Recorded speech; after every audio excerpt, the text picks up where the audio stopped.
ప్రభుత్వం.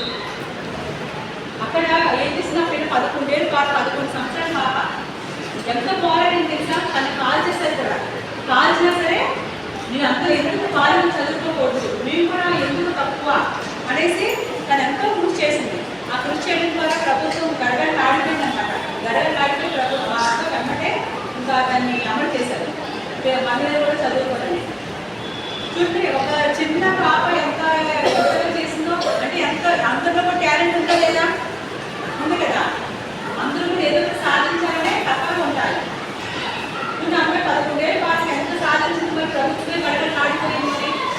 పూర్ణ అమ్మాయి తెలుసా, పూర్ణ గిరిజన తను గురుకులంలో చదువుకుందట అమ్మాయి. పూర్ణ అమ్మాయి ఎవరెస్ట్ శిఖరం ఎక్కింది తెలుసా మీకు? ఎవరెస్ట్ శిఖరం ఎక్కిన అమ్మాయి 14 ఏళ్ళ భారత. ఆ ఎవరెస్ట్ శిఖరం ఎక్కాలంటే ఎంత గర్స్ ఉండాలి?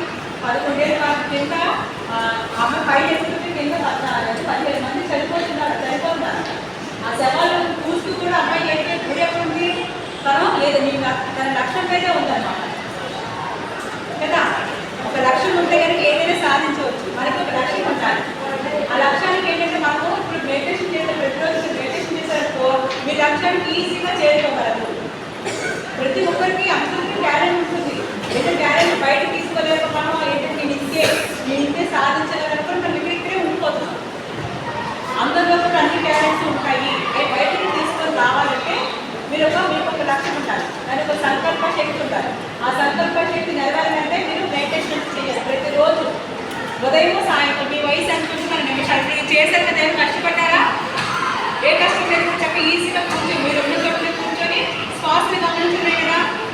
అది 41 days మీరు ప్రతిరోజు కనుక చేశారంటే కనుక మీరు అద్భుతమైన ఫలితాలు పొందుతారమ్మా.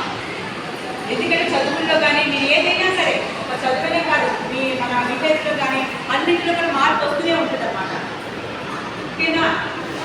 ఎవరు ఏంటంటే అమ్మ మీ తల్లిదండ్రులు కూడా చేర్పించచ్చు. అమ్మ తల్లిదండ్రులు కూడా చెప్పండి ఇలా ధ్యానం అంట. ఎందుకంటే అనారోగ్యాలు కూడా రావు. అమ్మ నాన్న ఏ హాస్పిటల్కి వెళ్ళాలి చక్కగా అలాంటి డబ్బులు ఎవరికి ఇవ్వగల మన ఉన్నటువంటి శక్తి ఎంతో ఉంది. ఆ శక్తిని చక్కగా శక్తిని బయటకు తీసుకొని రావడమే.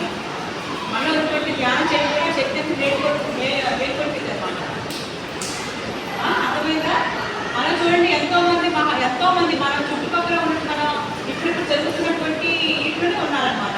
ఎన్నో కోర్టులు చూడండి. మరి పూర్ణ కానీ ఒక మలాలా తీసుకొస్తే మరి చిన్న పిల్లే కదా, మీ వయసు పిల్లే, మరి ఎంత సాధిస్తున్నారు?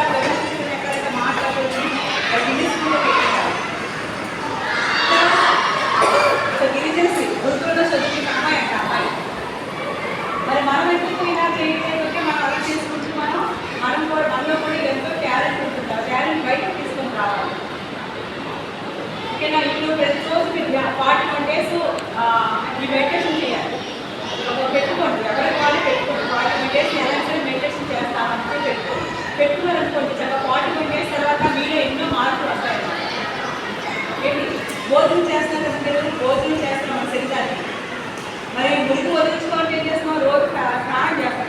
మరి అలాగే మన మంచి బుద్ధి కావాలి, మంచి విచక్షణ జ్ఞానం కావాలి, మంచి ఆలోచన కావాలంటే ఏం చేయాలి? మరి దీనికి కూడా మెదడు కూడా ఆలోచన ఉంటారు కదా. అనుకుంటే ఏదో మైండ్కి ఇవ్వాలి కదా. మరి ఆ మైండ్కి విచక్షణ రావడానికి ధ్యానం. ఈ ధ్యానమే సరైన మార్గం. మన మంచి మార్గమే పెడుతూ ఉంటారన్నమాట. ఎలా మీకు ఎటువంటి ధ్యానం ఇవ్వాలనేసి మనకి అద్భుతంగా గైడెన్స్ ఇస్తూ ఉంటుంది. మీకు ఒక మంచి ఫ్రెండ్ అనమాట. ఒక తల్లిదండ్రులు ఏం చెప్పాలి కదా, ఫ్రెండ్స్ చెప్పాలి కదా. మీకు మీకే ధ్యానం చేశారనుకో మీకు